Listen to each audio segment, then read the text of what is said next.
आइए आज हम वैदिक युग के बारे में थोड़ा कुछ और नया जानें, इसमें क्या क्या है। ठीक है, चलिए। इस सभ्यता को लेकर और सबसे लेकर प्रमुख और सबसे ज़्यादा स्वीकार्य मत यह है कि भारतीय उपमहाद्वीप पर आर्यों का आक्रमण नहीं हुआ, बल्कि यहाँ इंडो आर्यों के अप्रवासन का सिलसिला रहा और वे यहाँ अप्रवासियों के रूप में आए। ऐसा भी अनुमान लगाया गया है कि प्रारंभिक आर्य सप्त सिंधु की भूमि पर रहते थे। सिंधु आर्यों के लिए सर्वोत्कृष्ट नदी थी और संभवतः उनके द्वारा घोड़े के रथों का इस्तेमाल व उनकी सर्वश्रेष्ठ सैन्य तकनीकी ने उन्हें इस क्षेत्र में अपना राजनीतिक प्रभुत्व स्थापित करने में मदद की।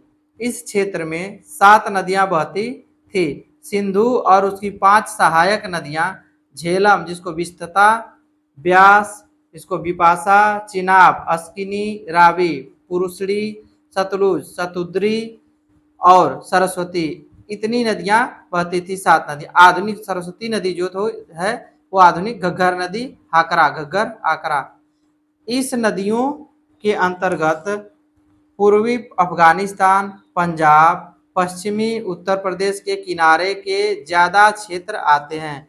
यमुना नदी 2 बार और गंगा 1 बार का यदा कदा होने वाला उल्लेख इस बात की ओर इशारा करता है कि ऋग्वैदिक आर्यों ने तब तक उस क्षेत्र में बसना आरंभ नहीं किया था। आगे देखते हैं। दक्षिण साइबेरिया में स्थित एंड्रोनोवो संस्कृति के नाम से पहचाने जाने वाले स्थान में स्थानांतरण के पुरातात्विक साक्ष्य मिले हैं। यह संस्कृति ईसा पूर्व दूसरी सहस्राब्दी में फली फूली। यहाँ से लोग हिंदू कुश के उत्तर इस क्षेत्र को बैक्टीरिया मरीजियाना आर्कियोलॉजिकल कॉम्प्लेक्स के नाम से जाना जाता है की ओर चले गए और यहाँ से वे भारत में दाखिल हुए। 1900 ईसा पूर्व से 1500 ईसा पूर्व के दौरान इन क्षेत्रों से घोड़ों, तीली वाले पहिए, अग्नि उपासना और दाह संस्कार, जो भारत में आर्यों के जीवन के महत्वपूर्ण हिस्सों को दर्शाते हैं, के साक्ष्य मिलते हैं।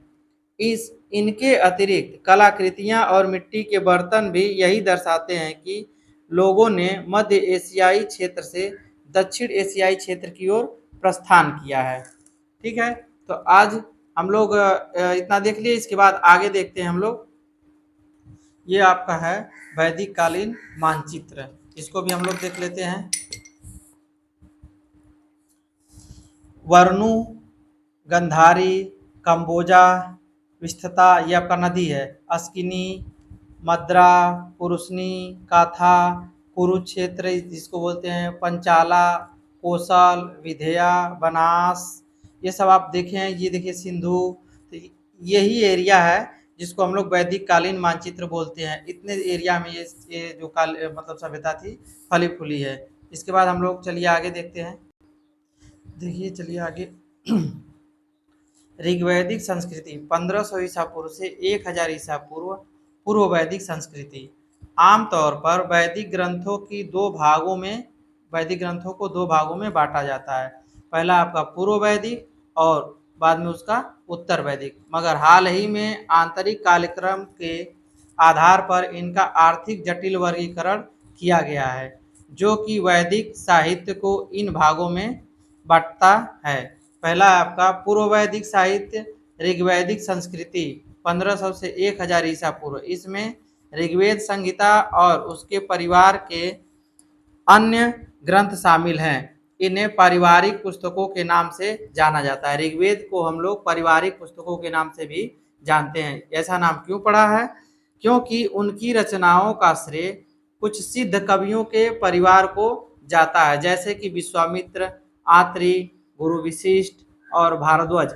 इन लोगों ने एक ही परिवार से हैं लगता है, तो इसलिए कहा है पारिवारिक पुस्तक। इन्हीं लोगों ने इस ऋग्वेद को क्या किया, ऋग्वेद संहिता पुस्तक को लिखा हुआ है और शामिल किया हुआ है।